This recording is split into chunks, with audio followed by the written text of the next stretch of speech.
Bonjour et bienvenue dans cette vidéo où je vais vous détailler le principe et le fonctionnement de ma classe inversée. Tout part d'un constat. Habituellement en classe, le professeur est actif et les élèves sont plutôt passifs. D'ailleurs, certains osent à peine poser les questions qu'ils se posent. De retour à la maison, ils ont des devoirs à faire.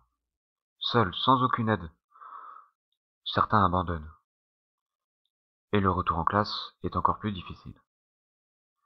Alors moi, je vous propose d'inverser la classe, de rendre les choses plus faciles et surtout de rendre les élèves acteurs.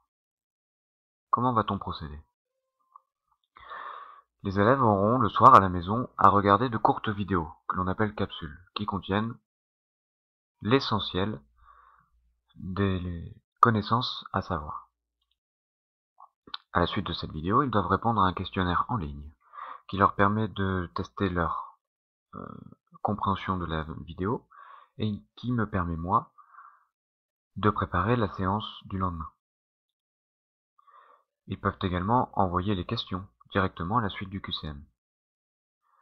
De retour en classe, je serai disponible pour expliquer à nouveau des points qui n'ont pas été, ou aller plus loin. Mais ceci, c'est que le point de départ de beaucoup de changements dans la classe. D'abord, les élèves vont travailler en équipe, ne seront plus seuls, mais à plusieurs. À chaque chapitre, ils auront un projet à accomplir qui correspond à un problème que je leur pose, qui nécessite les connaissances vues dans les capsules. Pourquoi un projet? Parce que les élèves savent pourquoi ils travaillent, et c'est source de motivation. Pour leur permettre de collaborer, de s'entraider, de faire des choix, et donc de monter tous ensemble, je vais les aider en leur distribuant des rôles dans l'équipe. En fait, ils vont se désigner eux-mêmes des rôles. Alors, il y a quelques rôles que j'ai construits, par exemple le chef d'orchestre, qui est responsable de l'organisation du travail.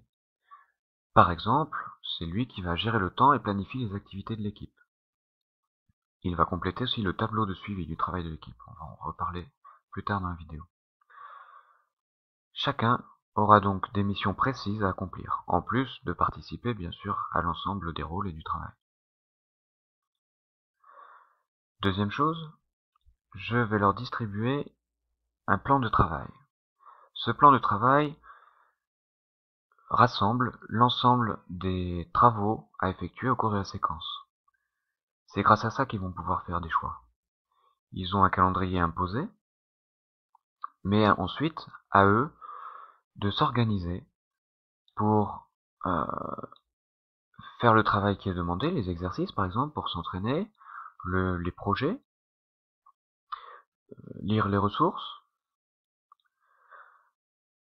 Sur cette feuille, ils ont également les objectifs.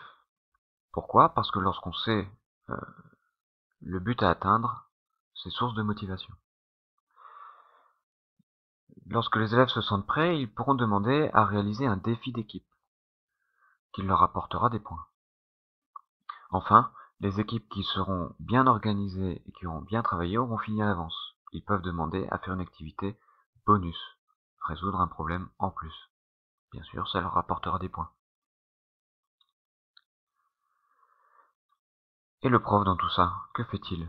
Eh bien, le prof a donné les clés aux élèves. Maintenant, bien sûr, ils ont besoin d'être encadrés. Je vais donc les regarder. Je vais venir apporter mon aide lorsque ce sera nécessaire. Mais je vais également les évaluer. Pour bien les suivre, ils vont m'aider. J'ai bâti ce que j'appelle un tableau de suivi. Au cours d'une séance, le chef d'orchestre va venir remplir ce tableau pour me renseigner en disant bah voilà, notre équipe a fini cette tâche, par exemple, a bien travaillé son planning. Ou notre équipe est en cours de travail sur l'exercice 1, page 37, et ainsi de suite. De cette façon, je peux apporter mon aide aux équipes qui sont un petit peu en retard, ou aux équipes qui butent sur un problème. Enfin, mon rôle est également d'évaluer. Au cours d'un chapitre, les élèves vont avoir 3 notes. Une note de travail qui récompense l'implication, qui est basé sur le groupe, mais qui est individuel. C'est-à-dire que, en fonction du travail et des réussites du groupe, ça va fixer une note qui sera modulée par l'implication de l'élève. Ensuite, une note de projet, donc qui consiste à évaluer le projet rendu à la fin du chapitre. Et enfin, une évaluation classique, telle que les élèves la connaissent.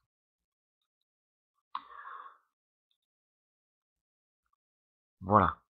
Mon but n'était pas de vous convaincre, mais d'expliquer le principe de fonctionnement de la classe inversée. À bientôt.